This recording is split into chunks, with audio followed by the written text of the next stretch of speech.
محمد وآل محمد وأجل فرجهم. اللهم صل على محمد وآل محمد وأجل فرجهم.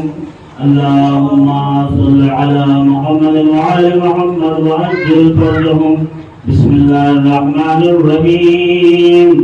روان فاطمة الزهراء سلام الله عليها أنها قالت دخل علي برسول الله صلى الله عليه وآله وسلم بباس الأيام فقال لي يا فاطمة إني لاجد في بدني رعبا فقلت له لذكاب الله إعاذة من الزهور فقال يا فاطمة أيديني بالكساء اليماني وغديني به.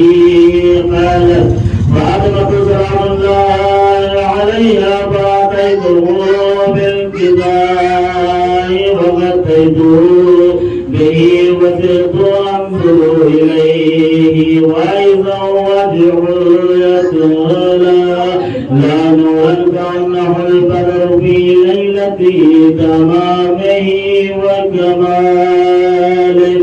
اللهم صل على محمد وآل محمد وأجل فرجهم. قالت فاطمة سلام الله عليها فما كانت إلا ساعة وإذا بولدي العسل قال أقبل وقال السلام عليك يا أماه فقلت عليك السلام يا قرة عيني وثمرة فؤادي. فقال لي يا أماه إني أشم عندك راية طيبة كأنها راية جد رسول الله صلى الله عليه وآله. فقلت نعم عني جدك نائما تحت الكساء. فأقبل الحسن نحو الكساء وقال السلام عليك يا جده والسلام عليك يا رسول الله يتابعوا لي أن أدخلا ما أبقى هذا الكساء. فقال له نعم قد أذنت لك. فداخل الحسن عليه السلام معه تحت الكساء. اللهم صل على محمد وآل محمد وأجل فرجهم. قالت فاطمة سلام الله عليها فما كانت إلا ساعة وإذا بولدي الحسين عليه السلام قد أقبل وقال السلام عليك يا أمه. فقلت عليك السلام يا قرة عيني وثمرة فؤادي. فقال يا أمه إني أشم عندك راحة طيبة كأنها راحة جد رسول الله صلى الله عليه وآله. فقلت نعم إنا جدك وأخاك نائمان تحت هذا الكساء. فكان الحسين عليه السلام نحو الكساء وقال السلام عليك يا جداه والسلام عليك يا من اختاره الله. أتأذنوا لي أن أكون معكما تحت هذا الكساء. فقال له نعم قد أذنت لك يا حسين. فدخل معهما الحسين تحت الكساء. اللهم صل على محمد وآل محمد وأجل فرجهم. قالت فاطمة عليه السلام فما كانت إلا ساعة وإذا بالحسن علي عليه السلام قد أقبل. فقال السلام عليك يا بنت رسول الله. فقلت عليك السلام يا أمير المؤمنين. فقال يا فاطمة إني أشم عندك راحة طيبة كأنها راحة أخي وابن عم رسول الله. فقلت نعم ها هو معا ولديك نعم من تحت هذا الكساء فأقبل علي عليه السلام نحو الكساء وقال السلام عليك يا من اختاره الله وكاسنوا لأن أدخل معكم تحت هذا الكساء قال نعم قد أذنت لك فدخل علي معهم تحت الكساء. اللهم صل على محمد وآل محمد وأجل فرجهم. قالت فاطمة سلام الله عليها ثم أقبلت نحو الكساء وقلت السلام عليك يا أبا والسلام عليك يا رسول الله يبادروا لي أن أدخل معكم تحت هذا الكساء قال نعم قد أذنت لك فدخلت معهم تحت الكساء. اللهم صل على محمد وآل محمد وأجل فرجهم. قالت فاطمة فلما اكتملنا جميعا تحت الكساء قال الله اعلموا يا ملائكتي وسكان السماوات وعزتي وجلالي إني ما خلقت السماء مبنية ولا أرضا مدحية ولا قمرا منيرا ولا شمسا مضية ولا فلكا يدور ولا بحرا يجري ولا فلكا يسري إلا في محبتي على الخمسة الذين هم تحت الكساء. اللهم صل على محمد وآل محمد وأجل فرجهم. فقال جبرائيل عليه السلام يا ربي ومن تحت هذا الكساء يا ربي ومن تحت الكساء قال الله تعالى هم أهل بيتي نبوتي ومعدن رسالتي هم فاطمة وأبوها وبعلها وبنوها. اللهم صل على محمد وآل محمد وأجل فرجهم. فقال جبرائيل يا ربي أبادنوا لأن أحبت إلى الأرض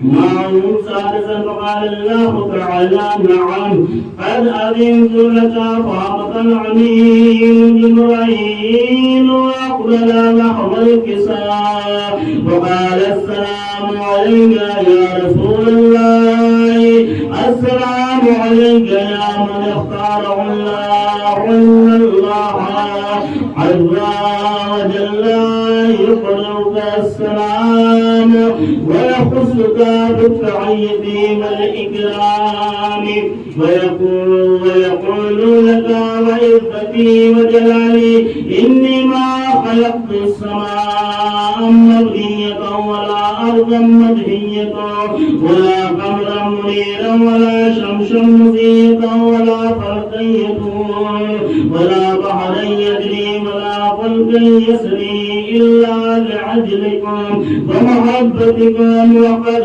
أذن لي أن أدخل معكم تحت هذا الكساء فهل تأذنوا لي أنت يا رسول الله أن أدخل معكم فقال قد أذنت لك فدخل جبريل معهم تحت الكساء. اللهم صل على محمد وآل محمد وأجل فرجهم. وقال لهم إن الله عز وجل قد أوحى إليكم يقول إنما يريد الله ليذهب عنكم الرجس أهل البيت ويطهركم تطهيرا.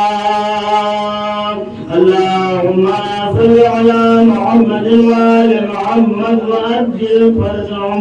فقال علي عليه السلام يا رسول الله أخبرني ما للجلوس مع هذا تحت الكساء من الفضل عند الله تعالى. فقال نبي والذي بعثني بالحق نبيا واصطفاني بالرسالة نبيا ما ذكر خبرنا هذا في محفل من محافل عال الأرض وفيه جمع من شيعتنا ومحبينا إلا ونزلت عليهم الرحمة وحفت بهم الملائكة واستغفرت لهم إلى أن يتفرقوا. اللهم صل على محمد وآل محمد وأجل فرجهم. فقال علي عليه السلام والله فزنا وسعدنا وكذلك شيعتنا فازوا وسعدوا ورب الكعبة. فقال رسول الله والذي بعثني بالحق نبي واصطفاني برسالة نبيا ما ذكر خبرنا هذا في محفل من محافل أهل الأرض وفيه جمع من شيعتنا وفيهم محمود إلا وفرج الله عما ولا مقمود إلا وكشف الله عما ولا تعلمون حاجة إلا وكفى الله حاجته.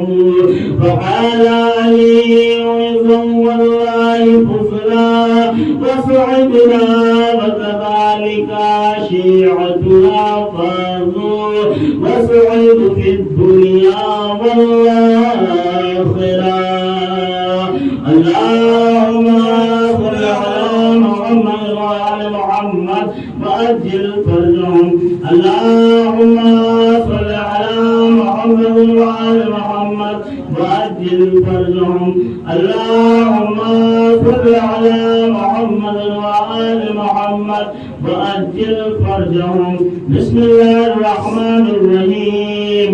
اللهم إني أسألك بحق محمد وأنت المحمود وبحق علي وأنت الأعلى وبحق فاطمة وأنت فاطر السماوات والأرض وبحق الحسن وأنت المحسن وبحق الحسين وأنت قديم الإحسان وبحق الأئمة التسعة الطاهرين من ذرية الحسين عليه السلام.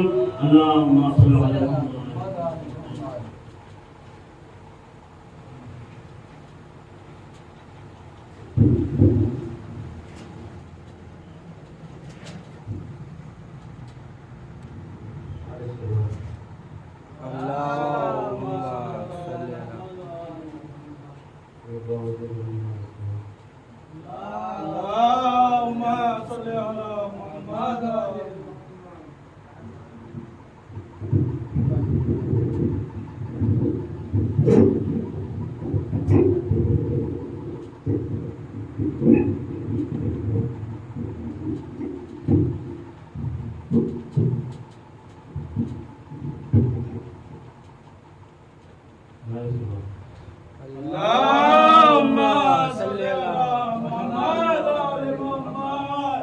فقیروں کا ہے کیا چاہے جہاں بستی بسا بیٹھے علی والے جہاں بیٹھے وہیں جنت بنا بیٹھے علی والے جہاں بیٹھے وہیں جنت بنا بیٹھے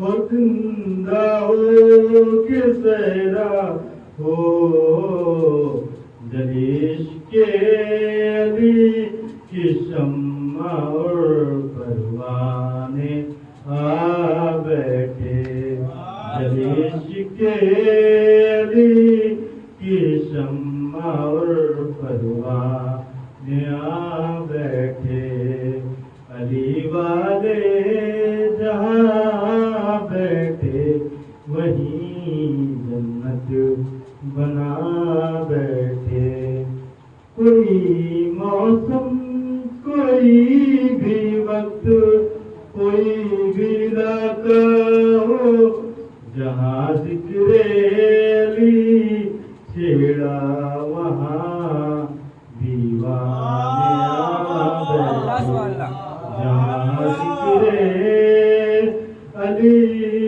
چھیڑا وہاں دیوانے آ بیٹھے علی والے جہاں بیٹھے وہیں جنت بنا بیٹھے علی کے نام کی محفل سجی شہر غم و شام میں علی کے نام کی محفل سجی شہر غم و شام میں جتنے با وفا وہ سب کے سب محفل میں آ بیٹھے جتنے با وفا وہ سب کے محفل میں آ بیٹھے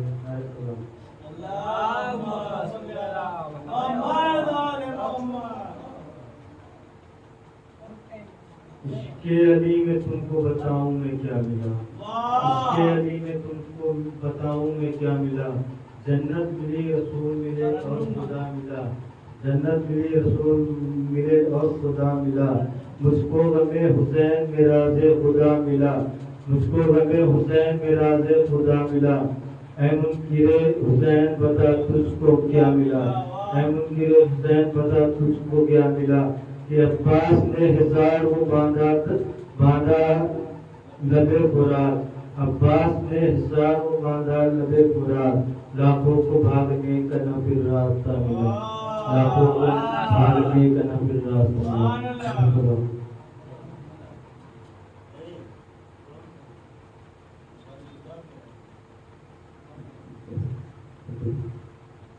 درود پڑھیں محمد و آل محمد بس